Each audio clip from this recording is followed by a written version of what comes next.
des aveux du changement climatique. L'idée est très répandue qu'il existe une contrainte naturelle à notre incapacité de prendre pleine conscience des changements écologiques, une limitation intrinsèque qu'impose l'architecture physiologique de la condition humaine.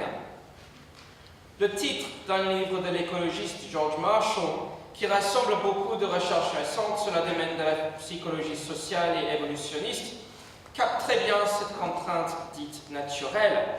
N'y pensez même pas.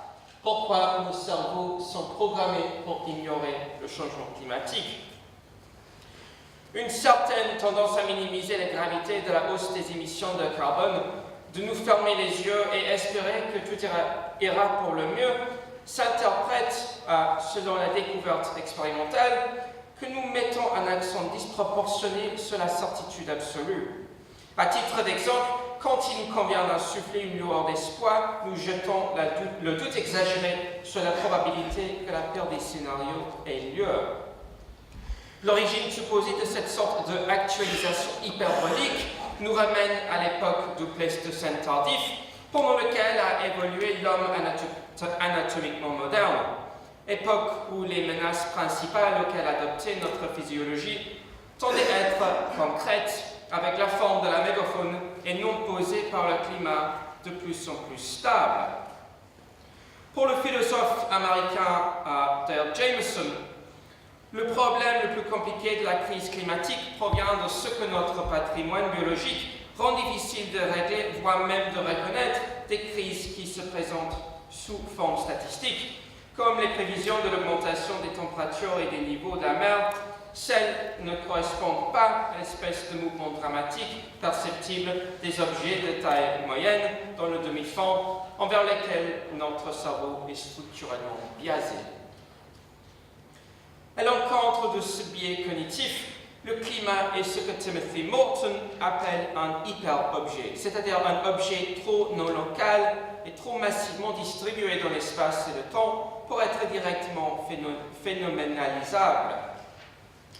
Aucune, et je cite Morton ici, aucune expérience ne suffit pas à le capter parce que, hormis quelques rencontres avec la matière inhabituelle, qui ne perturbe pas jusqu'au point d'atténuer le plaisir de vivre au-dessus de nos moyens planétaires, la plupart des preuves écrasantes de réchauffement climatique prennent la forme de données algorithmiques uniquement visibles à la vaste machine de détecteurs et simulateurs environnementaux qui les recueillent.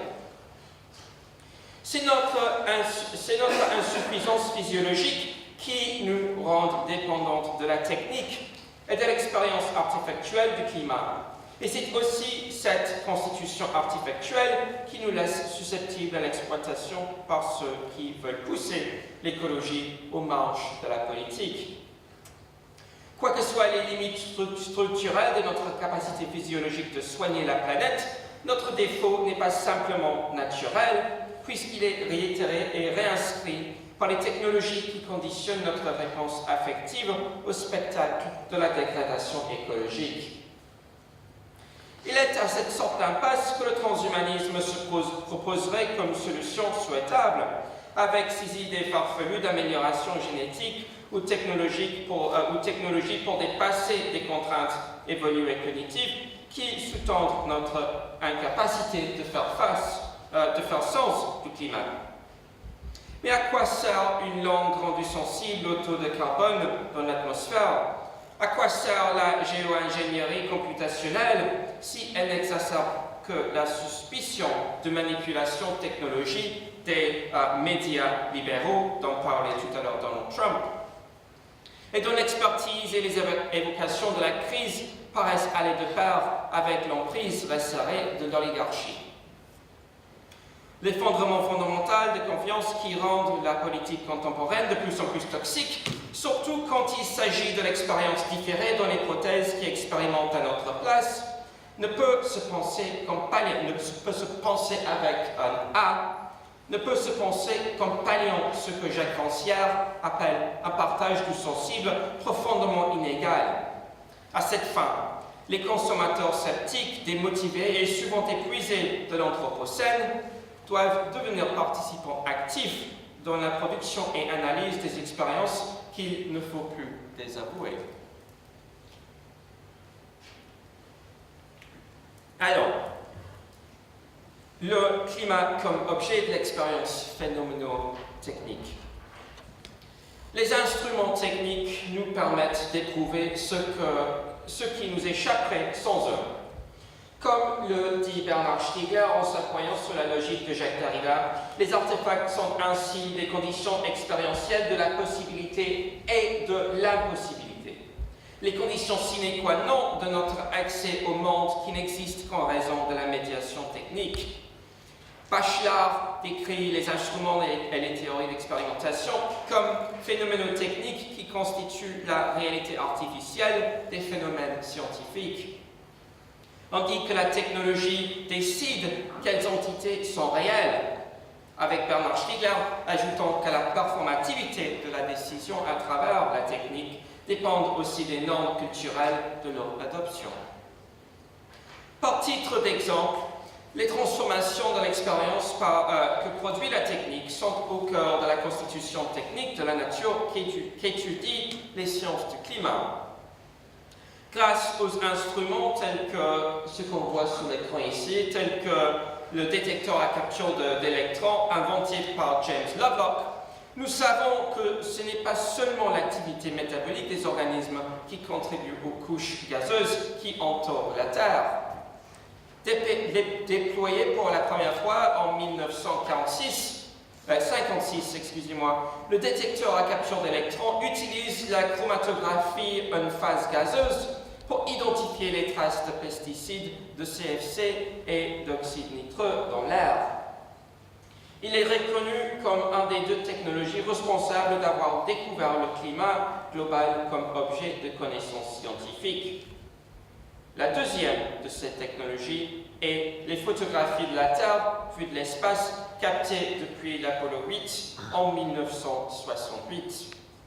Dont le dévoilement de la planète comme unité fragile a provoqué un changement de perspective aussi monumental que les trois blessures narcissiques infligées à l'humanité par Copernic, Darwin et Freud. À la suite de cette découverte-là, le développement de nouvelles techniques d'analyse d'empreintes statistiques a permis aux scientifiques d'isoler la contribution des émissions anthropogéniques de carbone dans l'ensemble de bruits statistiques de la variabilité climatique, ce qui met en avant l'impact de la sélection industrielle. Si les débats sur ce que ces technologies d'analyse de climat nous permettent de voir sont toujours en cours, c'est en grande partie parce que la plupart d'entre nous n'ont aucun accès direct au mode de l'expérience qu'elles ouvrent et rendent possible. Nous nous rabattons sur les médias qui interprètent leurs données à notre place, qui éprouvent la dégradation écologique pour que nous évitions de la faire nous-mêmes, comme le dirait le théoricien de l'interpassivité, Robert Falla. C'est dans ce contexte que la connaissance scientifique devient un objet de consommation comme tous les autres, contraint de s'adapter au marché d'inspiration néo-darwinienne où elle lutte pour la survie en cherchant à susciter l'attention des consommateurs. La constitution technologique de l'expérience humaine du climat rend plus facile les efforts des sceptiques à souligner l'écart entre les évidences et l'expérience directe, ainsi qu'à décrire les outils algorithmiques de simulation et de modélisation du climat comme détachés de la réalité vécue jusqu'au point de perdre toute pertinence. C'est ce qui se passe avec les fameux marchands de doute, les groupes de pression industrielle ainsi que les médias partisans dont l'intérêt porte sur la production de la désattention qui détourne l'attention de l'écologie. La stratégie en jeu est d'exagérer l'incertitude pour mettre l'accent sur l'indécidabilité et fabriquer une perte de confiance dans l'organisation sociale du savoir. L'effet est de court-circuiter notre anticipation de l'avenir en poussant l'attention minée et bousculée à focaliser sur les stimulations et pressions sélectives du présent. Cette sorte de tension entre les modes médiatisés de l'expérience artefactuelle et les sélections artificielles du laboratoire scientifique se donnent à penser selon la tradition bien établie des études des sciences et des technologies. Selon les idées reçues de Bruno Latour et Isabelle Stengers, c'est les facteurs politiques, sociaux et économiques qui décident l'interprétation scientifique. Cependant, un récent cas d'étude de Manuel de Landa suggère que l'influence des enjeux politiques soit moins prononcée au cours de la longue durée que dans le court terme. Selon de Landa, on exagère la capacité des facteurs extra-scientifiques à s'immiscer dans la sélection critique des phénomènes auxquels nos techniques d'expérimentation confèrent l'existence. Dans un texte sur la méthode scientifique en chimie, de Landa conclut que la surdétermination de la théorie par l'observation, c'est-à-dire le problème de choisir entre deux théories rivales quand les preuves disponibles ne suffisent pas, se résoudra plus probablement par l'optimisation des instruments techniques de l'observation que par les questions de politique intra- et extradisciplinaires, celles de qui exerce l'autorité, qui confie le patronage, qui impose les mesures d'adaptation aux normes sociaux, institutionnelles, etc. Le progrès scientifique, s'il y en a, consisterait donc en l'expérience technique acquise, transmise aux générations futures par le moyen de nouveaux outils cognitifs d'expérimentation. Donc il s'agit moins de demander si le réchauffement climatique existe indépendamment des instruments de nos horizons technologiquement construits de l'expérience, que de poser la question suivante. Quels instruments réinventeraient nous, les observateurs, en induisant le changement de perspective qui nous permettrait de saisir la magnitude de ce à quoi nous sommes confrontés? À cette occasion, nous ne pouvons pas attendre jusqu'au long terme pour régler les problèmes de la vision et de l'aveuglement phénoménotechnique. Cependant, l'idée de créer des instruments techniques pour intensifier l'expérience de la crise climatique et pour augmenter notre capacité de repérer les indices environnementaux n'est pas sans attrait, surtout dans la mesure où elle peut profiter des médias numériques et l'Internet des objets. Le théoricien des nouveaux médias, Mark Hanson, décrit à cette fin le rôle potentiel des technologies de télédétection environnementale et des intensificateurs de l'expérience artificielle qu'on pourrait utiliser pour étendre l'expérience au-delà de ses limites physiologiques actuelles, en traduisant en expérience significative les données qui passent sous le radar du sensorium humain. Des exemples explicatifs de telles technologies de sensation artificielle seraient des exhausteurs olfactifs ou des casques de réalité augmentée qui permettraient de sentir et de goûter des concentrations élevées de carbone atmosphérique. On entend souvent parler aussi des possibilités inédites de l'intelligence synthétique mise en place par un technosphère de biocapteurs ou détecteurs de schémas algorithmiques capables de catégoriser ce qui dépasse la sensibilité physiologique de l'homme.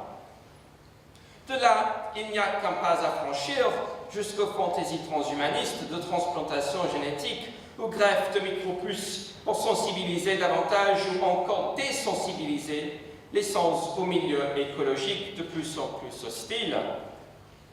Nous intégrer dans un réseau super intelligent aiderait la navigation à travers des zones mortes écologiques, tandis qu'on pourrait se mettre à l'abri des hausses de température de 4 degrés en avalant des symbiontes électroniques capables de métaboliser dans des conditions insupportables aux organismes microbiens.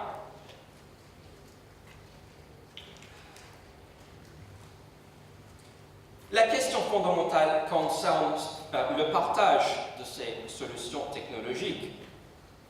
Les trouverait-on partout ou n'appartiendraient-elles qu'à une classe élite formée aux phénoménotechniques qu'il faut pour faire s'épanouir un organisme de Pléistocène dans l'Anthropocène qui arrive?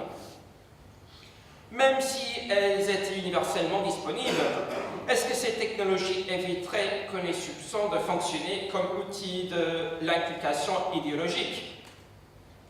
Prescripteurs de l'expérience manipulée sous le contrôle des médias libéraux, de plus en plus diabolisés par la politique contemporaine. Plus que nous ne sommes prêts à l'admettre, encore une question se pose sur les raisons pour lesquelles on ferait recours à de tels instruments.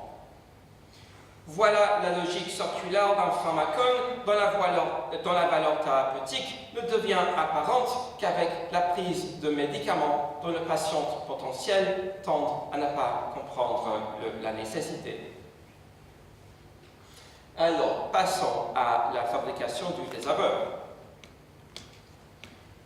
Quoi qu'il soit sans doute vertueux de prendre le parti de la planète contre les marchands de doute, il faut renoncer à la pieuse tentation de saluer la pureté de la science, tout en condamnant les machinations économiques et la faillite morale des médias populaires.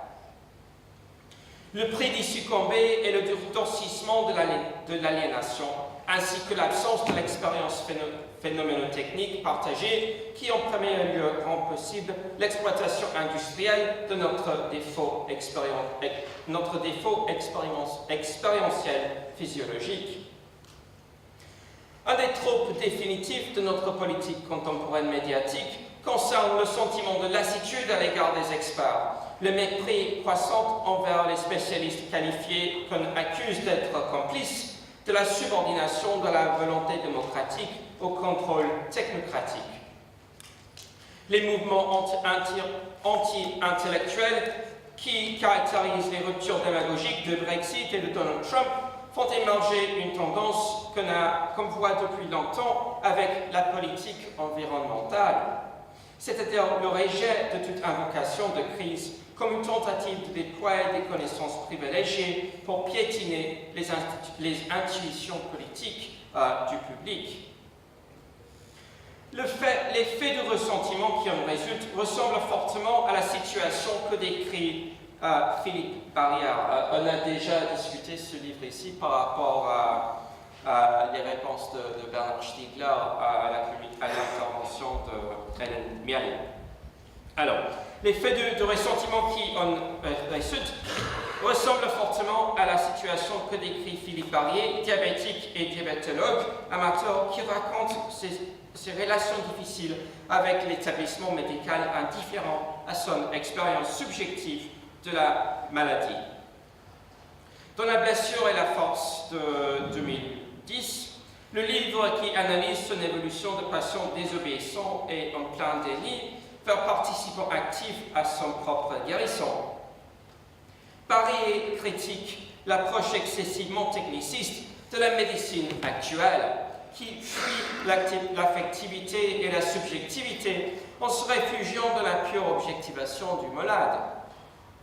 Ayant été diagnostiqué comme souffrant du diabète, Barrière explique avoir refusé de soumettre à un programme de traitement, son négligence délibérée de te soigner devenant une manière de résister à l'autorité revendiquée sur lui par des médecins dont il éprouvait les conseils, quoique rationnels, comme moralistes et dogmatiques.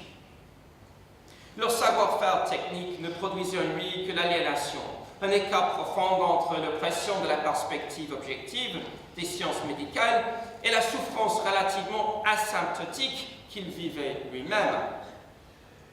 Le dialogue des sorts entre rebelles mal soignés et les médecins qui le polissaient n'a trouvé une solution qu'avec le développement par Barrière des principes normatifs de l'autothérapie pour reconnaître les défauts d'expérience qu'il éprouvait. C'était en cultivant ses propres connaissances techniques et des savoir-faire pour mieux comprendre la maladie qu'il est enfin arrivé à réclamer le traitement d'un double greffe de rein et de pancréas que ces médecins technicistes désavouaient à l'époque. Nous reviendrons sur ce point en temps voulu, mais pour l'instant réitérons l'idée d'un malade chronique asymptomatique dont l'incompétence technique a pour effet que même s'il sait qu'il est malade, il n'intériorise pas le savoir de manière favorable à la production de la santé. La comparaison avec notre expérience défaillante du réchauffement planétaire est évidente. Dans le cas du changement climatique, la prescription médicale d'abstenir de la consommation s'enchevêtre avec le comportement contradictoire d'un surmoi global occidental qui, comme le médecin alcoolique, est dissolu et apparemment indifférent au conseil qu'il dispose aux autres. Et cela dans le contexte d'un paysage médiatique qui flatte de façon démagogique la souveraineté mythique d'une audience qui passe trop facilement à l'acte. Quant à la réinscription artefactuelle et médiatique de l'expérience qui fait défaut, il ne s'agit pas seulement des sceptiques et négationnistes. Rappelons l'analyse heideggerienne de la technologie moderne qui aide à soulager l'angoisse de la mortalité en facilitant l'absorption de l'attention par le discours, das Reden de la vie quotidienne. Heidegger n'a pas reconnu combien les médias qui proposent de soulager l'angoisse en nous anesthésiant avec les potins de stars en sont aussi une cause de l'angoisse. Mais dans le contexte de ce que l'anthropologue Kari-Marie Norgard appelle l'organisation sociale du déni, même la télémédiatisation affirmative des questions écologiques sert à alimenter le désaveu. Il est difficile de construire le climat comme objet d'expérience artefactuelle de manière à ce qu'elle ne suscite ni l'indifférence, ni des profonds sentiments d'impuissance qui nous laissent enclins à faire l'autruche. L'Institut britannique de Public Policy Research a inventé le concept de climate porn ou la porno climatique, pour décrire les spectacles bouleversants de l'effondrement de plateformes glaciaires ou de noyade des ours polaires qui font du spectateur un consommateur désespéré et passif des forces de nature qui échappent au contrôle humain. Les images censées générer la vitalité et la motivation d'agir finissent par nous épuiser. La porno climatique promeut le désengagement politique, puisque la crise climatologique devient encore une forme de consommation de marchandises spectaculaires. L'effet est directement comparable à l'exposition à la pornographie graphique sexuelle, dont l'utilisateur se trouve affaibli par la stimulation débilitante, désensibilisé par l'extrémité de l'imagerie, ainsi que paralysé par l'angoisse, s'étant abandonné à un support technologique qui l'accable. Dans ce cas du désaveu fabriqué, le consumérisme produit la nature comme une lutte spectaculaire pour la survie, où le consommateur a l'impression d'y avoir remporté une victoire sans quitter le confort de son fauteuil. Comme la pornographie qui remplace au lieu de catalyser le rapport sexuel. En tant que spectacle consumériste, l'effondrement climatique semble moins à initier qu'à court-circuiter le passage à l'acte qu'il nous faut. Et on arrive ainsi à cette conclusion même avant de considérer le rapport entre le consumérisme et la fabrication de l'accoutumance à la surconsommation, ce qui entraîne la cooptation du système nerveux central au service du désaveu. Notons au passage que le désaveu est un symptôme classique du toxicomane qui nie avoir un problème. Passons maintenant à la toute dernière section vers un reportage du sentible.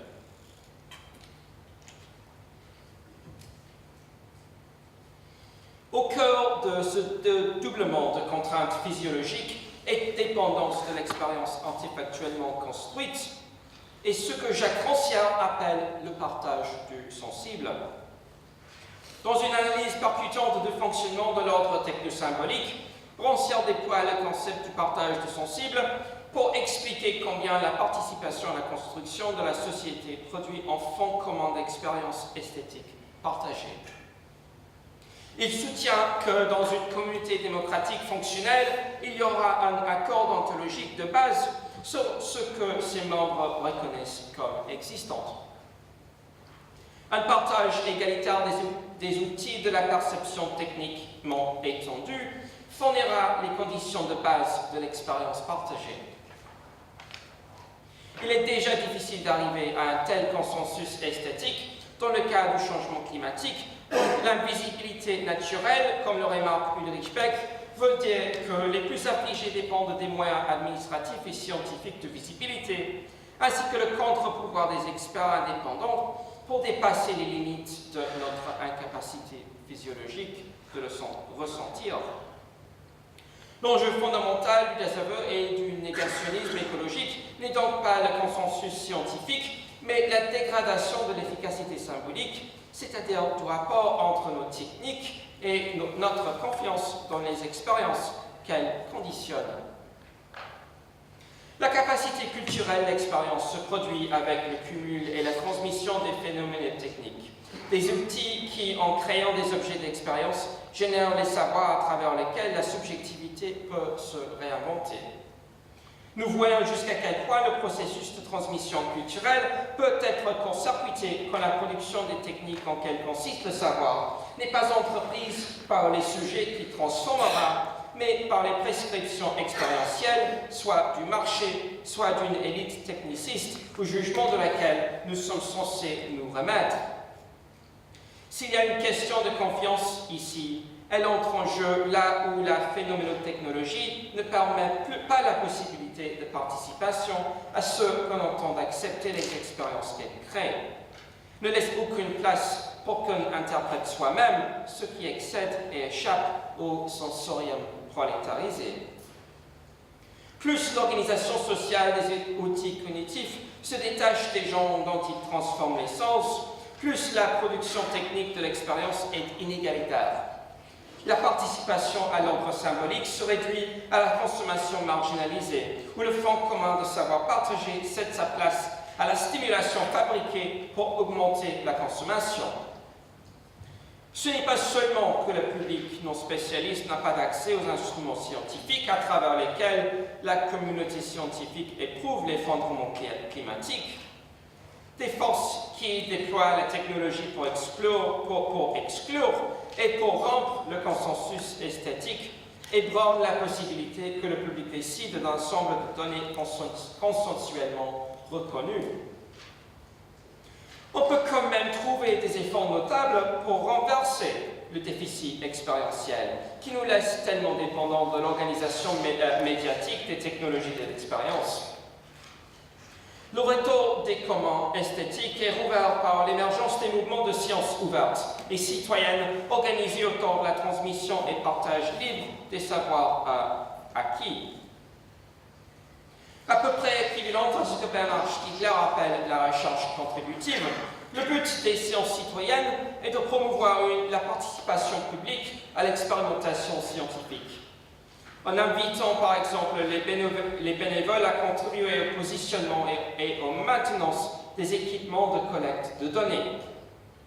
Ils peuvent également devenir des producteurs de big data eux-mêmes en entreprenant des activités d'enquête phénologique ou des études de biodiversité au nom de scientifiques dans les laboratoires les plus éloignés, pour qui le participant se sert des interfaces numériques pour catégoriser et déverser les données recueillies de leur localité. Cette sorte d'activité amatrice est ce que Stiegler a en tête quand il évoque la possibilité de faire advenir l'interscience à la place de la technoscience industrielle, dans le cadre d'une économie de contribution. Il s'agit d'une nouvelle organisation sociale de l'utilisation des outils en vue de dépasser la délégation interpassive d'expérience aux instruments qui traitent le monde précisément pour que nous n'avions pas à le faire nous-mêmes. Et cette nouvelle organisation est propice au bouleversement de la passivité et du désaveu fabriqué parce qu'elle permet aux participants de s'engager de première main avec les instruments qui confèrent l'existence aux objets. Elle permet ainsi aux participants de contribuer à la création de normes pour traiter une maladie dont ils ne reconnaissent guère les symptômes et ainsi de reprendre en main l'invention de leur subjectivité. La promesse que nous voyons ici n'est rien de moins que celle de repartager le sensible, d'une démocratisation de l'accès aux appareils sensoriels prosthétiques qui conditionnent l'élargissement des horizons d'expérience. Il est inévitable que ces nouvelles conditions de la possibilité d'expérience soient également celles de son impossibilité. Et c'est là dans la mesure où elles introduisent de nouvelles contraintes dans le processus d'expérimentation. À ce titre, un critique éminent fait l'utilisation des sciences citoyennes pour supplémenter la détérioration du système d'observation du climat, mais déplore la façon dont de nouvelles possibilités remarquables d'accès ouvert et de la participation citoyenne ont été détournées par les amateurs de mouvements négationnistes pour discréditer la hausse constatée des températures moyennes. Jusqu'à présent, il y a donc une tendance d'employer les technologies contributives pour corroborer et non de contester les prescriptions médiatiques qui affirment notre défaut d'expérience. Supposons cependant qu'en ce qui concerne le climat, ce ne soit pas déjà trop tard d'en faire la différence. Et supposons que la vieille question qu'a posée David Hume sur l'expérience absente de la causalité directe ne soit pas rendue caduque par des perturbations écologiques suffisamment violentes pour réveiller même les plus sceptiques de leur sommeil dogmatique. Afin de préserver cette éventualité, les études digitales, c'est-à-dire de l'exosomatisation, se doivent comme tâche primordiale de remplacer les rencontres technologiques peu convaincantes ou contre-productives avec des expériences de la planète qui évitent la réinscription du désaveu et la sensation pornographique de la technosphère médiatique. Je m'arrête là. Merci.